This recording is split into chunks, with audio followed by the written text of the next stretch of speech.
คิดว่าซื้ออัลฟามาแล้วอยากจะถนอมอัลฟาไว้ก็ซื้อซูมฟลายตามมาได้นะฮะได้ฟิลเดียวกันนะครับสวัสดีครับพบกับมนุษย์ตะขาบนะครับวันนี้มากับนี่ไนกี้นะทำดีก็ชมนะครับเทียบให้ดูกันระหว่างรองเท้าแข่งรองเท้าซ้อมนะก็เดี๋ยวก่อนจำน้ำหนักไม่ได้ไนกี้อัลฟาฟลาย236 กรัมไนกี้ซูมฟลาย277 กรัมนะครับตัวซ้อมตัวแข่งหลายคนก็ยังแอบบ่นว่าซูมฟลายมันไม่เหมือนเดิมคือซูมฟลายเมื่อก่อนเนี่ยเป็นรองเท้าที่เรียกว่าเป็นรองเท้าแข่งที่ใช้งานง่ายหาง่ายนะหาสะดวกว่างั้นเถอะหาง่ายกว่าพวก Next Percent เยอะนะครับแล้วก็ราคาเป็นมิตรทนทานนะซูมฟลายจะทนกว่าแน่อยู่แล้วเพราะว่าจริงๆแล้วมันคือรองเท้าซ้อมเพราะฉะนั้นมันต้องทนนะมารุ่นนี้ดูกัน40 กรัมนะครับลักษณะต่างๆนานาดูนะเหมือนกันขนาดไหนแผ่นคาร์บอนเว้ากลางตรงหัวอันนี้เจาะร่องไว้จริงๆก็จะเจาะก็เจาะได้นะแต่เขาไม่ได้เจาะทำให้แบบมี DNA เดียวกันสิ่งที่ต่างกันชัดก็คืออันนี้มีพอร์ตอันนี้ไม่มีพอร์ตแต่จะบอกว่ามันให้ฟิลที่ใกล้เคียงกันมากนะครับแล้วก็ผมว่านี่เป็นอะไรที่ไนกี้ทำมาได้น่าใช้ผสมกลมกลืนแล้วก็รู้สึกแฮปปี้มากกับไนกี้ในช่วง2 ปีนะหลังจากผมผิดหวังกับเวเบอร์ฟลาย3พอสมควรนะเจ้าอัลฟาเนี่ยมันเป็นรองเท้าแข่งต้องเข้าใจนิดนึงว่ารองเท้าแข่งคือเน้นความเบาที่สุดนะครับเร็วที่สุดนะความทนทานไม่ต้องพูดถึงคือมันต้องเร็วที่สุดนะช่วยให้คนใส่วิ่งเร็วที่สุดเพราะฉะนั้นความทนทานเราจะใช้รองเท้าแข่งนะครับมันคือรองเท้าแข่งต้องพูดเน้นย้ำอีกทีซุปเปอร์ชูคือรองเท้าแข่งถ้าเราจะมาใช้ในชีวิตประจำวันใช้ได้ไหมใช้ได้แต่เราต้องรับได้กับคำว่ารองเท้าแข่งคือรองเท้าแข่งไม่มีความทนทานใดๆทั้งสิ้นนะถ้าจะเอารองเท้าที่ทนด้วยแล้วperformance จ๋าแบบนี้ด้วยนะครับแล้วจะต้องเอาราคาด้วยผมว่าถ้าอย่างนั้นเราต้องเปลี่ยนใหม่นะต้องเปลี่ยนจุดประสงค์นิดนึงคือถ้าใจยังรักรองเท้าแข่งต้องไม่บ่นเรื่องรองเท้ามันพังง่ายหรือมันไม่ทนอะไรแบบนี้นะก็คือต้องทนพอประมาณน่ะแต่ว่าไม่ใช่แบบวิ่งกันจนเป็น1,000 กิโลแล้วไม่พังอะไรแบบนั้นก็ยากหน่อยนึงคือรองเท้าวิ่งต่อให้เป็นเดลี่เนี่ยวิ่งไปจนถึง1,000 กิโลเนี่ยมันก็ต่อให้หน้าตามันยังไม่เสียหายแต่จริงๆโฟมมันเสื่อมสภาพหลายท่านนะเซาซีใช้ไปเจ็บตัวโดยไม่รู้ว่าเอ๊ะเป็นอะไรวิ่งแล้วทำไมเจ็บคือรองเท้าโฟมมันหมดสภาพมันรองรับน้ำหนักรองรับแรงกระแทกไม่ดีเท่าตอนใหม่ๆมันก็จะเจ็บนะบางท่านหาไม่เจอซูมฟลายที่เอามาแนะนำเทียบกับอัลฟาเนี่ย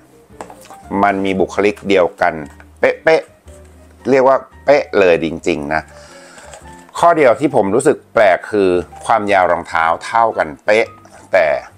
อัลฟาฟลายใส่สบายนะครับตรงไซส์สบายแต่ซูมฟลายใส่ตรงไซส์อึดอัดมากๆผมแนะนำเลยว่าถ้าใครจะใส่ซูมฟลาย6ควรเพิ่มไซส์0.5นะฮะมันบีบข้างด้วยแล้วก็หน้าแอบสั้นนิดหนึ่งจริงๆนะอาจจะเป็นด้วยว่าเจ้าซูมฟลายเนี่ยมันมีอะไหล่ด้านหลังเยอะกว่านะครับเน้นความแข็งแรงเนี่ยนะส้นแข็งปักเลยเทียบกับอัลฟาซึ่งไม่มีอะไรเลยแบบนี้นะเนี่ยน้ำหนักเขาก็มาจากพวกนี้ด้วยนะครับที่บอกว่ามันเหมือนกันคืออัลฟาดูทรงนะทรงเหมือนกันเนาะเหมือนกันเป๊ะเลยทีเดียวว่างั้นเถอะเหมือนมากนะครับ geometry เท่ากันไม่แทบไม่ต่างกันเลยนะทาบแล้วก้นอัลฟาใหญ่กว่านิดเดียวอัลฟาเนี่ยเวลาวิ่งผมลงส้นลงเต็มนะครับด้านท้ายมันจะนุ่มค่อนข้างนุ่มแล้วจะยุบเยอะนะแล้ว ก็พอร์ตเนี่ยจะค่อนข้างแข็งถ้าวิ่งช้าๆแบบผมเนี่ยวิ่งเพจ6ไม่เกิน5แล้วกันรองเท้ามันจะรู้สึกแปะกดไม่ลงนะต้องกระทืบจนพวกพอร์ตพวกโฟมแล้วก็คาร์บอนเนี่ยมันยุบดีซะก่อนแล้วหลังจากมันยุบดีเนี่ยรองเท้าจะวิ่งเร็วดีส่งดีนะครับไหลดี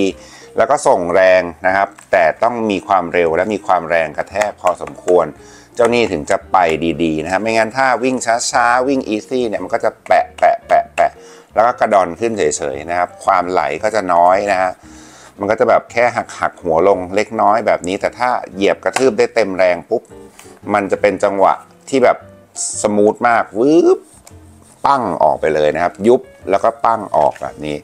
สนุกนะแต่ซูมฟลายเขาก็จูนมาให้เนี่ยตอนแรกผมกลัวนะกับไอ้ร่องตรงนี้เพราะว่ามันจะทำให้โฟมยุบง่ายเขาจูนมาจนพอดีระหว่างโฟมนะโฟม SR2 โฟมซูม X ด้านบนร่องด้านข้างความหนาอะไรต่างๆนานาแล้วก็ร่องตรงนี้นะวิ่งแล้วอารมณ์เดียวกับอัลฟาแต่ด้านท้ายมันจะยุบน้อยกว่านะครับมีความมั่นคงมากกว่าวางเท้าได้ง่ายแล้วก็เด้งส่งง่ายกว่านะความมั่นคงสูงกว่าทั้งส้นทั้งกลางแล้วพอมาด้านหน้าเนี่ยมันไม่ต้องใช้แรงกระทืบมากคือมีความเร็วแค่ประมาณเพจ6กว่ามันก็พร้อมจะยุบตัวมันยุบไม่น่ากลัวนะมันยุบแล้วก็ติดแผ่นแล้วก็ดีดส่งโป้งออกไปคือให้ฟีลของอัลฟาฟลายเลยทีเดียวนะครับเพียงแต่ว่ามันดีดรุนแรงไม่เท่านั้นเองนะครับเพราะว่าเขามีแค่แผ่นในขณะที่อัลฟาเนี่ย1คือแผ่นใหญ่กว่าแล้วก็มีพอร์ตด้วยมันก็จะส่งแรงกว่านะแต่ไม่ได้แย่นะคือเจ้าซูมฟลายเนี่ยได้แรงเด้งมาจากไอโฟม SR2 ด้านล่างเนี่ยพอสมควรโฟม SR2 เป็นโฟมที่เด้งนะเป็น EVA ที่เด้งเลยทีเดียวแล้วก็ซูม X ด้านบนก็ช่วยส่งแรงได้ดีนะครับแล้วคาร์บอนเขาก็ไม่ได้อ่อนจัดนะแข็งนะลองนี่อันนี้งอให้ดูนะก็ส่งแรงได้ดีปั้งออกนะครับเร่งจนถึงเร่งได้คล้ายกับอัลฟามากๆนะคือฟีลคล้ายนะแต่อัตราเร่งคือยังไงก็ต้องยอมรับว่ามันสู้ไม่ได้เพราะว่ารองเท้าหนักต่างกันเยอะนะราคาก็ต่างกันเยอะด้วยจะให้มันเป๊ะเป็นไม่ได้แต่ถ้าคิดว่าซื้ออัลฟามาแล้วอยากจะถนอมอัลฟาไว้ก็ซื้อซูมฟลายตามมาได้นะฮะได้ฟีลเดียวกันนะครับแล้วก็จะได้ความแข็งแรงมากกว่าเพราะว่าเราต้องกระทืบมันใช้แรงมันเยอะกว่าในขณะที่อัลฟาถ้าวิ่งเร็วมันใช้แรงน้อยกว่าซูมฟลายค่อนข้างชัดเจนนะซูมฟลายเนี่ยจะไปตันสำหรับผมนะตันอยู่ที่ประมาณ330 320นะเข็นขึ้นกว่านั้นลำบากนิดนึงแต่ในขณะที่อัลฟาเนี่ยมันขึ้น2ปลาย240 250ได้นะครับสบายนะก็ลองกันดูนะครับความทนทานมีแล้วก็ไม่ต้องมานั่งระแวงว่าเปียกน้ำแล้วพังไหมคือเปียกแล้วยังไงก็ไม่ย่นนะสำหรับเจ้าซูมฟลายไม่ได้เหมือนอันนี้คือนี่แห้งแล้วก็ยังอารมณ์ประมาณนี้แล้วเนี่ยรองเท้าวิ่งประมาณ100 กิโลก็อารมณ์นี้นะอันนี้วิ่งไปประมาณ30หรือ40เหมือนไม่มีอะไรเกิดขึ้นเลยทีเดียวก็ถือว่าเป็นรองเท้าที่น่าใช้สีใหม่ๆสวยซะด้วยนะก็ลองเล็งกันดูครับหวังว่าจะมีประโยชน์สำหรับคนที่ใช้อัลฟา3อยู่นะแล้วก็มองหารองเท้านะฟิลคล้ายนะครับมันคล้ายแน่เพราะว่าเขาตั้งใจเต็มที่เลยว่ามันควรจะเป็นตัวซ้อมของอัลฟาโอเคฝากกดไลค์กดแชร์กดกระดิ่งกด Subscribe เป็นกำลังใจแล้วก็จะได้ไม่พลาดคลิปใหม่ๆของมนุษย์ตะขาบนะครับฝากติดตามเพจมนุษย์ตะขาบในช่องทาง Facebook ด้วยขอบคุณมากครับสวัสดีครับ